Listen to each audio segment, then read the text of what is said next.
Hello friends, स्वागत है आपका अपने YouTube channel AD Aditya classes में। आप मेरे चैनल को लाइक कीजिए, शेयर कीजिए, सब्सक्राइब जरूर करें और बेल आइकन को दबाना ना भूलें। बेल आइकन को क्लिक करने से क्या होगा कि आपको नेक्स्ट वीडियो जैसे ही अपलोड होगा चैनल पे पता चल जाएगा, उसका नोटिफिकेशन मिल जाता है जब आप बेल आइकन दबा देते हैं। ठीक है, आज हम बात करेंगे साइंस का वीडियो है, ये साइंस क्लास रहेगी आज की अपनी। उस पर हम चर्चा करेंगे, बात करेंगे। आज का जो टॉपिक है वो बहुत ही अच्छा और बहुत ही मोस्ट इम्पोर्टेंट टॉपिक है। प्रत्येक एग्ज़ाम में, चाहे वो एसएससी का हो, यूपीएससी या कोई सा भी राजस्थान पुलिस पटवार कोई सा भी एग्ज़ाम हो, उसमें एक या दो क्वेश्चन यहाँ से ज़रूर पूछा ही जाता है। बहुत ही मोस्ट इम्पोर्टेंट टॉपिक है, तो इस टॉपिक को अच्छे से और ध्यान से रीड करना है। इसमें कोई भी गलती नहीं होनी चाहिए। तो एक एक पॉइंट और फैक्ट को हम ध्यान से पढ़ेंगे और देखेंगे कि एग्ज़ाम के पॉइंट ऑफ व्यू से यहाँ से कितने मोस्ट इम्पोर्टेंट क्वेश्चंस रहते हैं और रहेंगे। ठीक है, इसमें जितने भी क्वेश्चंस मैंने यहाँ पे डाले हैं बहुत ही मोस्ट इम्पोर्टेंट क्वेश्चंस यहाँ पे डाले हैं और प्रत्येक एग्ज़ाम में यहाँ से क्वेश्चन पूछा ही गया है। तो आइए बात करते हैं। आज का टॉपिक अपना रक्त या ब्लड। रक्त या ब्लड अपने शरीर के लिए बहुत ही आवश्यक चीज़ है। इसके बिना हम जीवित रहने की सोच भी नहीं सकते। तो रक्त हमारे शरीर के लिए एक अनिवार्य घटक है। इसके बारे में हम पढ़ेंगे और देखते हैं कि इससे इम्पोर्टेंट क्वेश्चंस क्या क्या बनते हैं। सबसे पहले बात करते हैं कि इसकी अध्ययन शाखा कौन सी है। तो इसकी अध्ययन शाखा का नाम है हेमेटोलॉजी। तो सबसे पहला क्वेश्चन यहाँ से पूछा गया है वो यही बनता है कि इसकी अध्ययन शाखा क्या है। तो हेमेटोलॉजी। साइंस में जितनी भी शाखाएं हैं उन सब के लिए मैंने अलग से अपने पीडीएफ में डाला हुआ है। उस पर एक वीडियो भी मैं बना दूंगा कि कौन सी शाखा किससे रिलेटेड है। तो ऐसे करके मैंने लगभग 50 ऐसी शाखाएं या ब्रांचेज ली है जो कि एग्ज़ाम के पॉइंट ऑफ व्यू से काफ़ी मोस्ट रहती है। उन पे वीडियो हम बनाएंगे और पीडीएफ में मैंने डाला हुआ है। ठीक है, बात करते हैं रक्त का पीएच मान कितना होता है। तो रक्त का पीएच मान होता है 7.4। 7.4 इसका पीएच मान होता है। और हमें पता है पीएच स्केल पे 7 का मतलब होता है उदासीन प्रकृति, और 7 से जैसे ही ऊपर जाएंगे तो सार्यता की तरफ बढ़ते हैं, और अगर 7 से नीचे की तरफ जाते हैं जैसे कि 6, 5, 4, 3 ऐसे, तो अम्लीयता बढ़ती है। तो 7.4 है तो हमें पता चलता है कि यह हल्का क्षारीय होगा, क्योंकि 7 से ऊपर चलते ही क्षारीयता का गुण बढ़ने लगता है। तो यहाँ से इसकी प्रकृति पता चलती है कि यह किस प्रकृति का है, तो हल्का क्षारीय होता है। बात करते हैं रक्त प्रवाह की अध्ययन शाखा का नाम क्या है। एंजियोलॉजी। एंजियोलॉजी रक्त प्रवाह की शाखा है। तो रक्त प्रवाह की अध्ययन शाखा से भी काफ़ी बार एग्जाम में क्वेश्चन पूछा गया है कि इसके प्रवाह की अध्ययन शाखा का नाम क्या है। तो एंजियोलॉजी। एंजियोलॉजी यानी कि रक्त प्रवाह की अध्ययन शाखा के जनक कौन है। तो विलियम हार्वे। विलियम हार्वे नामक एक वैज्ञानिक वह हैं जिन्होंने रक्त प्रवाह की अध्ययन शाखा का यानी एंजियोलॉजी का पता लगाया था। उन्होंने सबसे पहले इसके बारे में बताया था, इसलिए इनको एंजियोलॉजी का जनक कहा जाता है। अपने शरीर में जो रक्त बहता है उसी की शाखा को यहाँ पे एंजियोलॉजी कहा जाता है। ठीक है, बात करते हैं इसका निर्माण कहाँ होता है। तो भ्रूणीय अवस्था यानी जब बच्चा पेट में होता है छोटा, उस टाइम रक्त का निर्माण जो शरीर में होता है यकृत, पलीहा या पसलियों इनमें होता है। जबकि बच्चा भ्रूण अवस्था में होता है और अपने शरीर में पलता रहता है, उस टाइम जो भ्रूण रूप में बच्चा है तो उस टाइम जो रक्त का निर्माण होता है वो यकृत यानी लीवर, पलीहा, स्प्लीन और पसलियों में होता है।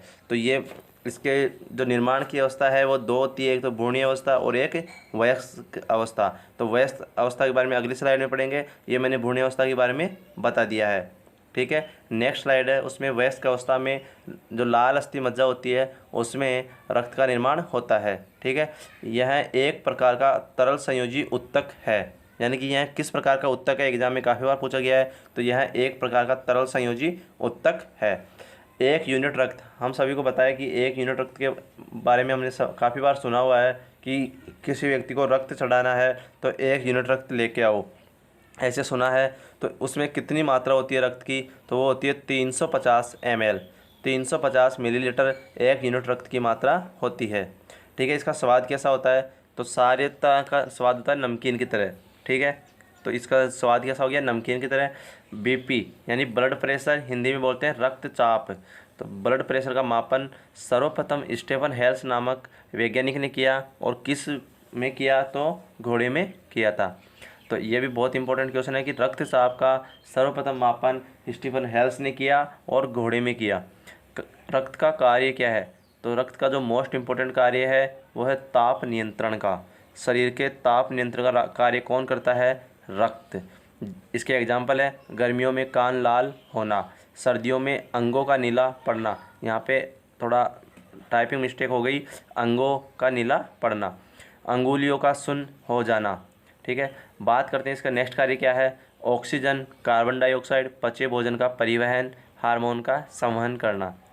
अपने शरीर में ऑक्सीजन कौन लेके जाता है, रक्त लेके जाता है। ऑक्सीजन ले जाने के बाद जब वो कार्बन डाइऑक्साइड में चेंज हो जाती है तो उसको शरीर के बाहर कौन लेके आता है, तो वो भी रक्त लेके आता है। जब हम भोजन करते हैं तो भोजन करने के बाद जब वो शरीर में पच जाता है तो वहाँ से काफ़ी सारे भोजन से रस के रूप में निकलते हैं, उनको पूरे शरीर में मिनरल्स, विटामिन, खनिज लवण, कार्बोहाइड्रेट वगैरह होते हैं, वसा, उन सभी को शरीर में कौन प्रोवाइड करता है, तो रक्त ही करता है।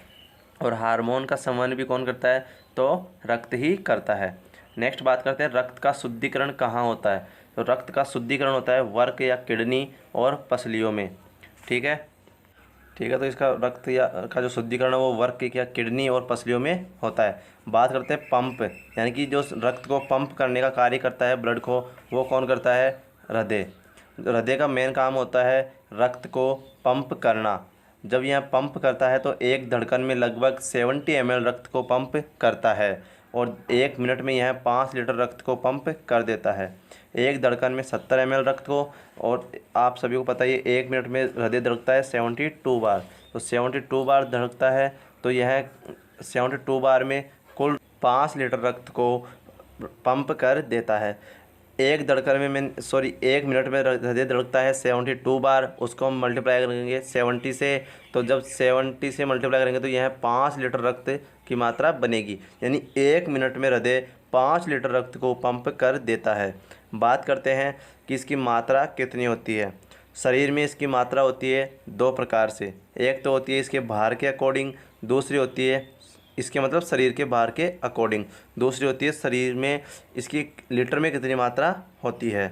तो एग्ज़ाम में मोस्ट ऑफली क्वेश्चन तो यही बनता है कि शरीर में कितना रक्त पाया जाता है, तो वो लीटर में ही क्वेश्चन करता है, तो आपका लीटरों में आंसर होगा 5 से 6 लीटर रक्त पाया जाता है।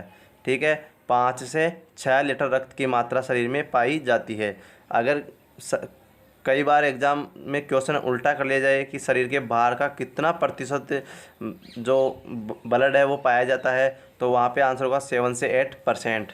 ठीक है, तो ये तो आसपास में ये कि अगर परसेंटेज में पूछे तो 7 से 8%, और लीटर में पूछे तो 5 से 6 लीटर। ठीक है, बता देंगे। थोड़ा ये रेशियो आगे पीछे होता रहता है, ज़्यादा तो नहीं होता, लेकिन यहाँ आसपास में रेयर करता है। कई बार 7 लीटर भी दिया हुआ हो सकता है, अगर ऑप्शन में और ऑप्शन ही नहीं है, जैसे 8 है, 5 है, 4 है, 10 है, तो वहाँ पे फिर 7 लीटर भी कर सकते हैं। ठीक है, तो वो तो एग्जामिनर के क्वेश्चन पूछने पे डिपेंड करता है कि वो किस प्रकार से क्वेश्चन करता है और किस प्रकार से वहाँ पे जो ऑप्शन होते वो डाले गए हैं। तो मैंने बताया कि इस में जो बीपी का मापन करने वाला तो स्टीफन हेल्स से ही बहुत ही मोस्ट इंपॉर्टेंट क्वेश्चन है। और फिर इसके बाद नेक्स्ट क्वेश्चन है मोस्ट इंपॉर्टेंट कि शरीर के ताप नियंत्रण का जो कार्य करता है तो कौन करता है, वहाँ पे आप आंसर करना है रक्त। शरीर के जो ताप नियंत्रण का कार्य करता है रक्त करता है। ठीक है, उसके अलावा जो ये है कि इसका शुद्धिकरण कहाँ होता है, तो वर्क या किडनी में होता है। और पंप करने वाले यहाँ से भी एग्ज़ाम में क्वेश्चन पूछा जा सकता है, तो वहाँ पे आपको आंसर करना है कि 1 मिनट में 5 लीटर रक्त और एक धड़कन में 70 ml रक्त पंप किया जाता है। ठीक है, बात कर और यहाँ से तो एग्ज़ाम में काफ़ी बार क्वेश्चन किया गया ही है कि शरीर के बाहर का कितने प्रतिशत है, तो 7 से 8%, और लीटर में इसकी मात्रा पूछे तो 5 से 6 लीटर। ठीक है, ये आंसर करना है। नेक्स्ट बात करते हैं, रक्त का रंग होता है लाल। तो एग्ज़ाम में आपसे क्वेश्चन किया जा सकता है कि रक्त का रंग लाल होता है क्यों, तो इसका आपको आंसर करना है हीमोग्लोबिन वर्णक। रक्त में एक हीमोग्लोबिन वर्णक पाया जाता है जिसके कारण इसका रंग लाल होता है। ठीक है, अब बात करते हैं कि हीमोग्लोबिन क्या होता है। हीमोग्लोबिन का रंग होता है नीला या फिर बैंगनी।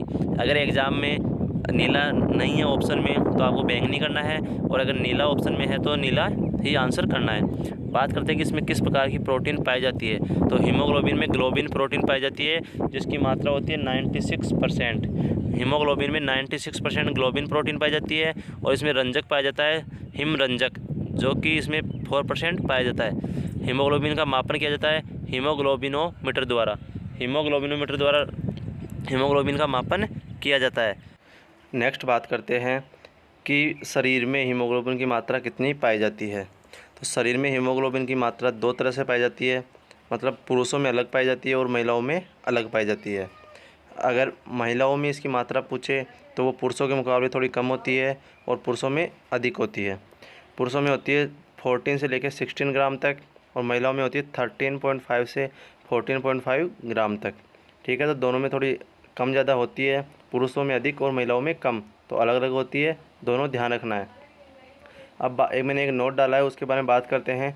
हिम अणु के केंद्र में लोहा तत्व पाया जाता है। एग्जाम के दृष्टिकोण से बहुत ज़्यादा इंपॉर्टेंट क्वेश्चन है, काफ़ी बार पूछा गया क्वेश्चन है। राजस्थान पुलिस पटवार एसएससी ने काफ़ी बार इससे क्वेश्चन किया हुआ है कि हिम अणु के केंद्र में कौन सा तत्व पाया जाता है। तो वहाँ पे आंसर होता है लोहा। लोहा तत्व हिम अणु के केंद्र में पाया जाता है। नेक्स्ट बात करते हैं रक्त का वर्गीकरण। रक्त को दो भागों में बांटा गया है, पहला है प्लाज्मा, दूसरा है कणिका। जो रक्त का तरल भाग है उसको प्लाज्मा कहते हैं, और ठोस भाग है उसको कणिका कहते हैं। कणिका को भी तीन भागों में बांटा गया है, उसकी चर्चा हम नेक्स्ट करेंगे। अभी केवल हम प्लाज्मा और कणिका के बारे में पढ़ते हैं, फिर कणिका पढ़ेंगे तब कणिका के पार्ट्स पढ़ लेंगे। कणिका को तीन भागों में बांटा गया है, वो भी बता देता हूँ मैं। पहला है आरबीसी, रेड ब्लड सेल्स, लाल रक्त कणिकाएँ। नेक्स्ट है डब्ल्यूबीसी, वाइट ब्लड सेल्स, श्वेत रक्त कणिकाएँ, और एक है प्लेटलेट्स। और पता ही है प्लेटलेट्स के बारे में तो काफ़ी आपको पता होगा कि ये डेंगू रोग में इनकी कमी हो जाती है। नेक्स्ट बात करते हैं प्लाज्मा के बारे में। प्लाज्मा रक्त का या रुधिर का तरल भाग होता है। ये मैं बता चुका आपको कि प्लाज्मा रुधिर का तरल भाग होता है, रुधिर यानी ब्लड। यह कुल रक्त का 55 से लेके 60% तक होता है। यानी कि जो रक्त के अगर हम डिवाइड करेंगे तो सबसे ज़्यादा यही पाया जाता है, 55 से लेके 60% तक यह पाया जाता है। और बाकी बचा वो है ठोस भाग यानी कि कणिका, तो वो होती है 45 से लेके 50% तक। अब बात करते हैं संगठन। यह जल तथा पदार्थ से मिलकर बना होता है। जल तथा पदार्थ से मिलकर बना होता है, और इसमें जल की मात्रा होती है 90% और पदार्थ की मात्रा होती है 10%। ठीक है, जल होता है 90%, पदार्थ होता है 10%। ठोस पदार्थ प्रोटीन, विटामिन, कोलेस्ट्रॉल, यूरिया। इसमें प्रोटीन पाया जाता है, विटामिन भी पाया जाता है, कोलेस्ट्रॉल भी पाया जाता है, और यूरिया भी पाया जाता है। ठीक है, यह हल्के पीले रंग का चिपचिपा पदार्थ होता है। यह कैसा पदार्थ होता है? हल्का पीले रंग का और चिपचिपा पदार्थ होता है। इसकी प्रकृति हल्की क्षारीय होती है। इसमें कौन कौन सी प्रोटीन पाई जाती है उस पर चर्चा करते हैं। इसमें प्रोटीन पाई जाती है थ्रोम्बिन तथा प्रोथ्रोम्बिन, थ्रोम्बिन तथा प्रोथ्रोम्बिन, जिसका कार्य है थक्का बनाना। जो रक्त क्लोटिंग होती है ब्लड की, यानी कि रक्त का थक्का बनना, उसमें सहायक प्रोटीन है थ्रोम्बिन तथा प्रोथ्रोम्बिन। काफ़ी बार एग्जाम में पूछा गया है। शरीर में प्राशन दाब का नियमन कौन करती है? तो वो एल्ब्यूमिन प्रोटीन करती है। ठीक है, और शरीर में प्रतिरक्षा के लिए उत्तरदायी प्रोटीन कौन सी है? वो है ग्लोब्यूमिन, जो कि प्लाज्मा में पाई जाती है। तो ये बहुत मोस्ट इंपॉर्टेंट है।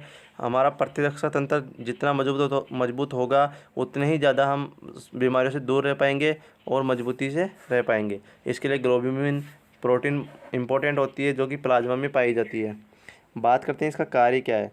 शरीर से पचे भोजन, हार्मोन, उत्सर्जित पदार्थों आदि का परिवहन करना। जो शरीर में पचा हुआ भोजन होता है और जो हार्मोन निकलते हैं, उत्सर्जित पदार्थ होते हैं, उनका परिवहन कौन करता है? तो आपका आंसर होना चाहिए प्लाज्मा। ठीक है, अब एक नोट है उस पर बात कर लेते हैं। सीरम, काफ़ी बार एग्जाम में पूछा गया है कि सीरम क्या होती है। यह प्लाज्मा से फाइब्रिनोजन एवं प्रोटीन को निकाल देने पर बचा हुआ पदार्थ ही सीरम कहलाता है। प्लाज्मा से फाइब्रिनोजन एवं प्रोटीन दो चीज़ें निकाल देंगे तो जो शेष भाग बचेगा पीले कलर का, वो क्या कहलाएगा? सीरम। तो सीरम बहुत मोस्ट इंपॉर्टेंट है एग्जाम के पॉइंट ऑफ व्यू से। काफ़ी बार एग्जाम में क्वेश्चन किया गया है कि सीरम क्या है। तो प्लाज्मा से फाइब्रिनोजन एवं प्रोटीन को निकाल देने पर शेष बचा पदार्थ या भाग क्या कहलाता है? तो वो कहलाता है सीरम। ठीक है, आगे नेक्स्ट बात करते हैं। नेक्स्ट पॉइंट है कणिका के बारे में। तो अब कणिका के बारे में बात करते हैं। प्लाज्मा के बारे में हम बात कर चुके हैं, जो कि रक्त का पहला भाग होता है और सेकंड भाग होता है कणिका। ठीक है, मैं पहले बता चुका, यह रक्त का ठोस भाग होती है। अगर एग्जाम में पूछे कि तरल भाग कौन सा होता है तो प्लाज्मा, और ठोस भाग पूछे तो कणिका। और यह रक्त का 40 से 45% तक होती है। सर्वाधिक मात्रा होती है प्लाज्मा की और उससे थोड़ी कम होती है कणिका की। अब मैंने कणिका के भी आपको 3 पार्ट बताए थे। पहला है लाल रुधिर कणिका, आरबीसी, इंग्लिश में बोलते हैं रेड ब्लड सेल्स। ठीक है, सेकंड भाग है श्वेत रुधिर कणिका, शॉर्ट में बोलते हैं डब्ल्यूबीसी। डब्ल्यू से बनेगा वाइट, बी से बनेगा ब्लड, सी से बनेगा सेल्स। वाइट ब्लड सेल्स, श्वेत रुधिर कणिका। और थर्ड भाग है इसका प्लेटलेट्स, बहुत मोस्ट इंपॉर्टेंट है। डेंगू रोग में यही प्रभावित होती है, इसी की संख्या कम होती है। इसके बारे में बात करेंगे आगे। पहले बात करते हैं आरबीसी के बारे में। आरबीसी क्या है? आरबीसी की फुल फॉर्म में बता चुका आपको। इंग्लिश में तो बोलते हैं रेड ब्लड सेल्स, हिंदी में बोलते हैं रक्ताणु या लाल रुधिर कणिका। इसका एक अन्य नाम और होता है इरिथ्रोसाइट्स। ठीक है, तो ये भी मोस्ट इंपॉर्टेंट है। कई बार यहाँ से एग्जाम में क्वेश्चन कर लिया जाता है कि इरिथ्रोसाइट्स की संख्या होती है या इनका जीवनकाल होता है, तो वहाँ पे बच्चे कन्फ्यूज हो जाते हैं कि अब आंसर क्या करना है, क्योंकि उनको पता ही नहीं होता इरिथ्रोसाइट्स होती क्या है। तो एक्चुअल में इरिथ्रोसाइट्स आरबीसी ही होती है। ठीक है, अब बात करते हैं इनका जीवनकाल कितना होता है। इनका जीवनकाल होता है लगभग 4 महीने, यानी कि 120 डेज, 120 दिन के समथिंग इसका जीवनकाल होता है। इसका जन्म कहाँ होता है? तो ये भी दो अलग अलग अवस्थाओं में होता है। नवजात में तो होता है पलिहा में, स्प्लीन बोलते हैं इंग्लिश में, और वयस्क में होता है लाल अस्थि मज्जा में। ठीक है, वयस्क में होता है लाल अस्थि मज्जा में, और नवजात में इसका जन्म होता है पलिहा में। ठीक है, और इसकी मृत्यु भी पलिहा में ही होती है। ठीक है, तो बहुत मोस्ट इंपॉर्टेंट है कि इसका जन्म भी नवजात में पलिहा में ही होता है, और इसकी मृत्यु चाहे वो वयस्क हो या नवजात हो, दोनों में ही इसकी मृत्यु पलिहा में होती है। ठीक है, हम कणिका के पहले पार्ट के बारे में बात कर रहे हैं, आगे नेक्स्ट बात करते हैं। नेक्स्ट है इसकी संख्या कितनी होती है। तो इसकी संख्या पुरुषों में अधिक होती है और महिलाओं में थोड़ी कम होती है, तो उसके बारे में बात कर लेते हैं। पुरुषों में महिलाओं की अपेक्षा 10 लाख प्रति घन मिमी इसकी संख्या अधिक होती है। तो पुरुषों में होती है इसकी संख्या 55 लाख प्रति घन मिलीमीटर, 1 मिलीमीटर में इसकी संख्या होती है 55 लाख के समथिंग। ठीक है, और महिलाओं में होती है थोड़ी कम, ये होती है 45 लाख प्रति घन mm। महिलाओं में हमेशा ही पुरुषों से इनकी मात्रा कम होती है। हीमोग्लोबिन की संख्या भी मात्रा भी कम होती थी, वहाँ पे वो पुरुषों की हो रही थी 14 से लेकर 16 ग्राम तक, और वहाँ पे महिलाओं में हो रही थी 13.5 से 14.5 तक। यहाँ पे 55 लाख घन प्रति मिनट mm होती है पुरुषों में, और 45 लाख होती है महिलाओं में। तो ये संख्या आपको ध्यान रखनी है। बात करते हैं केंद्रक, इसमें अनुपस्थित होता है। आरबीसी में केंद्रक नहीं पाया जाता है, बहुत ही मोस्ट इंपॉर्टेंट क्वेश्चन है। लेकिन अपवाद स्वरूप ऊँट एवं लामा 2 ऐसे जीव है जिनकी आरबीसी में केंद्रक होता है। इंपॉर्टेंट इसीलिए बन जाता है कि अनुपस्थित तो रहता तो शायद नहीं पूछता यहाँ से क्वेश्चन, लेकिन अपवाद स्वरूप ऊँट एवं लामा ऐसे 2 जीव है जिनकी आरबीसी में केंद्रक पाया जाता है। तो यहाँ से बहुत मोस्ट इंपॉर्टेंट क्वेश्चन बनता है, ध्यान रखना। अब कई बार एग्जाम में क्वेश्चन कर लिया जाता है कि सबसे बड़ी आरबीसी किसकी होती है, तो एम्फियोमा की होती है। एम्फियोमा कोई जानवर है, उसकी आरबीसी सबसे बड़ी होती है। सबसे छोटी आरबीसी, जब सबसे बड़ी की बात करें तो सबसे छोटी भी पूछ सकता है, यह होती है कस्तूरी मृग की। कस्तूरी मृग की आरबीसी सबसे छोटी होती है और एम्फियोमा की सबसे बड़ी होती है। विशेष मलेरिया रोग में आरबीसी प्रभावित होती है। मलेरिया रोग होता है उसमें भी आरबीसी प्रभावित होती है। ठीक है, बहुत मोस्ट इंपॉर्टेंट क्वेश्चन। स्तनधारियों में सबसे बड़ी आरबीसी, जो स्तनधारी जीव होते हैं, मनुष्य भी एक स्तनधारी संघ में ही आता है कि वो भी एक प्रकार का स्तनधारी जीव ही है। तो इन सब में जो सबसे बड़ी आरबीसी होती है वो किस में पाई जाती है, तो वो पाई जाती है हाथी में। जो हाथी होता है एलिफेंट, उसकी वह ऐसा जीव है जिसकी स्तनधारियों में सबसे बड़ी आरबीसी की आकार होता है। आरबीसी का कब्रिस्तान किसे कहते हैं? पलिहा को, क्योंकि इसकी मृत्यु पलिहा में ही होती है। चाहे नवजात हो या वयस्क व्यक्ति, दोनों में ही आरबीसी की जो मृत्यु है वो पलिहा में होती है। इस कारण इसको आरबीसी का कब्रिस्तान कहा जाता है। काफ़ी बार एग्जाम में क्वेश्चन किया गया है कि आरबीसी का कब्रिस्तान किसे कहा जाता है, पलिहा या इंग्लिश में बोले तो स्प्लीन। शरीर का ब्लड बैंक किसे कहते हैं, तो यह भी आरबीसी को ही कहा जाता है। आरबीसी को शरीर का ब्लड बैंक कहा जाता है। विटामिन B12 आरबीसी के परिपक्वन हेतु आवश्यक होता है। विटामिन B12 होता है वो आरबीसी के परिपक्व होने के लिए आवश्यक होता है। इसी के कारण आरबीसी परिपक्व हो पाती है। तो यह बहुत ही आवश्यक होता है आरबीसी के संदर्भ में। शरीर में इसका पाया जाना बहुत आवश्यक है विटामिन B12 का। और विटामिन B12 में अपवाद इसमें एक धातु पाई जाती है कोबाल्ट, जिस कारण इसको साइनोकोबाल्मिन कहा जाता है। ठीक है, तो विटामिन में इसके ऊपर चर्चा कर लेंगे। ठीक है, नेक्स्ट बात करते हैं। नेक्स्ट है इसका रंग कैसा होता है। तो रक्त का रंग लाल होता है हीमोग्लोबिन वर्ण के कारण। ठीक है, यह आरबीसी ही रक्त को रंग प्रदान करती है।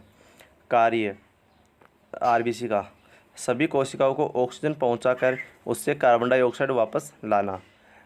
आरबीसी का मुख्य कार्य है सभी कोशिकाओं को ऑक्सीजन O2 को पहुंचाकर उससे कार्बन डाइऑक्साइड वापस लाना। शरीर में ऑक्सीजन लेकर जाती है और फिर उसके बाद में जो क्रिया होती है उससे जो ऑक्सीजन है वो कार्बन डाइऑक्साइड में चेंज हो जाती है, उसको वापस बाहर भी आरबीसी ही लेकर आती है, जो कि ब्लड में ही पाई जाती है। ठीक है, अब कुछ नोट है उनके ऊपर बात कर लेते हैं। ऊंचाई पर जाने पर आरबीसी की संख्या में वृद्धि होती है। आपने देखा होगा जो लोग पहाड़ों पर रहते हैं या जो पहाड़ों की तरफ हम जाते हैं ऊपर, तो हमारा शरीर थोड़ा लाल रंग का हो जाता है। उसमें क्या होता है कि आरबीसी की संख्या में वृद्धि हो जाती है और आरबीसी स्वयं लाल रंग की होती है। तो यह रक्त को लाल रंग प्रदान करती है हीमोग्लोबिन वर्ण के कारण। तो इसी कारण अपना शरीर थोड़ा लाल लाल हो जाता है। वो यही कारण है क्योंकि जब हम ऊंचाई पर जाएंगे तो वहाँ पर आरबीसी की संख्या में वृद्धि होती है। मोस्ट इम्पोर्टेंट है, क्वेश्चन किया जा सकता है। सोते समय आरबीसी की संख्या में 5% की कमी होती है। जब व्यक्ति सो रहा होता है तो आरबीसी की संख्या में कमी आती है। और अगर एग्जाम में पूछा जाए कि कितनी कमी आती है तो वह 5% की कमी आ जाती है। शरीर में हार्मोन का परिवहन कौन करता है, तो वो भी आरबीसी ही करती है। आरबीसी शरीर में हार्मोन का परिवहन करने का कार्य भी करती है। परिवहन मतलब हार्मोन को लेके जाना, वापस लाना। ठीक है, अब नेक्स्ट बात करेंगे हम। जो नेक्स्ट पार्ट है प्लाज्मा और कणिका, 2 भाग बताए थे ब्लड के, और कणिका के 3 पार्ट बताए थे आरबीसी, डब्ल्यूबीसी, प्लेटलेट्स। आरबीसी के ऊपर हम चर्चा कर चुके हैं। नेक्स्ट है WBC. WBC white blood cells, और हिंदी में बोलते हैं श्वेत रुधिर कणिका। इसका अन्य नाम है ल्यूकोसाइट। तो यहाँ से भी एग्जाम में आता ही है कि ल्यूकोसाइट क्या है या इसका जीवनकाल कितना होता है, संख्या कितनी होती है, ऐसे। और जो रेड ब्लड सेल्स थी आरबीसी, उनका जो अन्य नाम था इरिथ्रोसाइट्स। ठीक है, अब इसका अन्य नाम है ल्यूकोसाइट। बात करते हैं इसकी प्रकृति कैसी होती है, तो यह रंगहीन प्रकृति की होती है। डब्ल्यूबीसी का कोई रंग नहीं होता है। इसका जीवनकाल होता है 2 से लेकर 5 दिन। कहीं कहीं आपको ये रेशियो थोड़ा अलग मिल सकता है, 3 से लेकर 10 दिन या 2 से लेकर 6 दिन, ऐसा भी हो सकता है। तो वो रेशियो पे डिपेंड करता है कि वो क्या दे रहा है एग्ज़ाम में। ठीक है, तो वहाँ से आप क्लियर कर लेना। ठीक है, जीवनकाल 2 से 5 दिन। संख्या होती है 6 से लेकर 11,000 तक। ठीक है, संख्या में ये कम होती है इनकी अपेक्षा आरबीसी के, क्योंकि आरबीसी की संख्या होती थी 55 लाख प्रति घन एमएम की और 45 लाख प्रति घन एमएम, और इसकी संख्या है मात्र 6 से लेकर 11,000 के बीच में। ठीक है, इसका मुख्य कार्य क्या है, प्रतिरक्षा तंत्र का निर्माण करना। प्रतिरक्षा तंत्र के निर्माण के लिए कौन उत्तरदायी है, तो वो डब्ल्यूबीसी है। उपनाम रक्त का पुलिसमैन। तो एग्ज़ाम में पूछा गया है कि रक्त का पुलिसमैन किसे कहा जाता है, डब्ल्यूबीसी को। क्यों कहा जाता है, क्योंकि यह प्रतिरक्षा तंत्र का निर्माण करती है। प्रतिरक्षा तंत्र से मतलब होता है कि जो बाहर से कोई भी जीवाणु, वायरस, कवक वगैरह है जिनसे कि हम बीमार होते हैं, उनसे लड़ने का काम कौन करता है, हमारे शरीर का प्रतिरक्षा तंत्र। और प्रतिरक्षा तंत्र का निर्माण कौन करता है, डब्ल्यूबीसी। इसी कारण इसको रक्त का पुलिसमैन भी कहा जाता है। ठीक है, जो रक्षा करेगा उसी को तो पुलिसमैन कहते हैं हम, तो इसी कारण इसको रक्त का पुलिसमैन कहा जाता है। बात करते हैं इसका उपनाम, इसके प्रकार क्या है। लिम्फोसाइट्स और मोनोसाइट्स 2 प्रकार होते हैं। लिम्फोसाइट्स क्या है, वो श्वेत रक्त कणिकाएँ जो रोगाणु या बीमारियों से रक्षा करती है। अब इसके 2 पार्ट और है, लिम्फोसाइट, मोनोसाइट। इन दोनों का कार्य अलग अलग होता है। लिम्फोसाइट का कार्य होता है रोगाणुओं या बीमारियों से रक्षा करना, और मोनोसाइट्स का होता है घाव को बढ़ने में मदद करना। जब हमारे कोई चोट लग जाती है तो शरीर पे घाव हो जाता है, उसको बढ़ने का कार्य करती है डब्ल्यूबीसी का सेकंड पार्ट मोनोसाइट। और जो बीमारी होना है उससे बचाव का कार्य कौन करती है, लिम्फोसाइट। दोनों के कार्य अलग अलग है, दोनों याद रखना है। ठीक है, उम्मीद है यहाँ तक आसानी से समझ में आया होगा। नेक्स्ट बात करते हैं। नेक्स्ट है नोट WBC का। एलर्जी, संक्रमण एवं रक्त कैंसर के समय WBC की संख्या में वृद्धि होती है। जब एलर्जी हो जाती है, संक्रमण होता है या रक्त कैंसर, ल्यूकेमिया को रक्त कैंसर के नाम से जाना जाता है, उसके समय WBC की संख्या में वृद्धि होती है। RBC की संख्या में वृद्धि कब हो रही थी? जब हम ऊंचाई पर जा रहे थे। कमी हो रही थी जब हम सो रहे थे। जब भी व्यक्ति सो रहा है तो 5% RBC की कमी आती है, और ऊंचाई पर जाता है तो RBC की संख्या में वृद्धि होती है। लेकिन WBC की संख्या में वृद्धि कब होती है? जब व्यक्ति को एलर्जी हो जाती है, या फिर कोई संक्रमण हो जाता है, या फिर रक्त कैंसर, ल्यूकेमिया हो जाता है। तब क्या होता है कि WBC की संख्या में अचानक से वृद्धि हो जाती है। अगर व्यक्ति को पता चले कि WBC की संख्या में वृद्धि हो रही है तो उसको मान लेना चाहिए या जांच करानी अवश्य चाहिए कि शायद उसको एलर्जी हुई है, या संक्रमण हुआ है, या फिर रक्त कैंसर के चांसेज बढ़ रहे हैं। तो मोस्ट इम्पोर्टेंट क्वेश्चन यहाँ से भी पूछ सकता है कि रक्त कैंसर के समय शरीर के ब्लड के कौन से पार्ट में वृद्धि होती है? RBC, WBC, या फिर बोथ ऑफ यू, या नन ऑफ दिस। तो आपको आंसर करना है WBC की संख्या में वृद्धि हो जाती है। बात करते हैं रक्त के तीसरे पार्ट के बारे में, जो कि प्लेटलेट्स होती है। इसका अन्य नाम होता है थ्रोम्बोसाइट। तीनों के ही अलग अलग नाम बताए हैं मैंने। पहला बताया था RBC का इरिथ्रोसाइट्स, फिर मैंने WBC का बताया ल्यूकोसाइट, और इसका नाम है थ्रोम्बोसाइट। ठीक है। इसका जीवन काल होता है 8 से 9 दिन तक, 8 से 9 दिन। संख्या होती है 1.5 लाख से 4 लाख तक, यानी 1.5 लाख से 4 लाख तक इसकी संख्या होती है। कार्य होता है रक्त का थक्का बनाने में सहायक। यह रक्त का थक्का बनाने में सहायक होती है और रक्त को गाढ़ा बनाती है। 2 कार्य करती है, रक्त का थक्का बनाने में सहायक और रक्त को गाढ़ा बनाना। उपस्थित होती है केवल स्तनधारियों के रक्त में। यह केवल स्तनधारियों के रक्त में पाई जाती है। ठीक है। नेक्स्ट बात करते हैं विशेषता है कि यह केंद्रकहीन तथा गोलाकार होती है, यानी कि इसमें भी केंद्रक नहीं पाया जाता है और यह गोलाकार होती है। पूछा जा सकता है कि प्लेटलेट्स में केंद्रक पाया जाता है या नहीं पाया जाता है, तो इसमें नहीं पाया जाता। और इसकी आकृति या आकार पूछे तो यह गोलाकार होती है। ठीक है। नोट के बारे में बात करते हैं। डेंगू रोग में प्लेटलेट्स की कमी हो जाती है। जो डेंगू रोग है उसमें प्लेटलेट्स की कमी हो जाती है। तो मोस्ट इंपॉर्टेंट क्वेश्चन है, काफ़ी बार पूछा भी गया है। डेंगू रोग में सीधा सा व्यक्ति को पता रहना चाहिए कि प्लेटलेट्स की संख्या में कमी आएगी। ठीक है। और इसकी संख्या 1.5 लाख से 4 लाख तक होती है, तो ये इसमें कमी हो जाएगी प्लेटलेट्स की संख्या में। तो यह 1.5 लाख से धीरे धीरे नीचे आना शुरू हो जाएगी और उसके डेंगू के चांसेस बढ़ते जाएंगे। तो जांच करवा के दवाई लेना आवश्यक हो जाता है। ठीक है। उम्मीद है यहाँ तक समझ में आया होगा।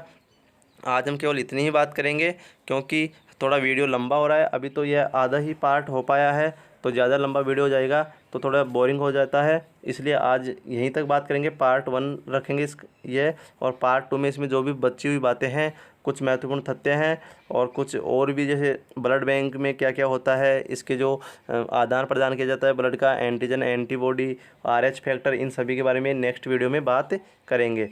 उम्मीद है यहाँ तक आपको आसानी से समझ में आएगा। वीडियो को लाइक कीजिए, शेयर कीजिए, सब्सक्राइब कीजिए, अपने फ्रेंड्स को बताते रहिए। और टेलीग्राम पे भी आप जुड़ सकते हैं मेरे साथ, लिंक डिस्क्रिप्शन में दिया हुआ है। और अगर इनकी PDF वगैरह चाहिए तो आप मुझे व्हाट्सएप पे मैसेज कीजिए, मैं PDF भी प्रोवाइड करवा दूँगा। ठीक है फ्रेंड्स। नेक्स्ट हम बात करेंगे ब्लड पे बात करेंगे और वो पार्ट 2 होगा। ठीक है। Thank you friends.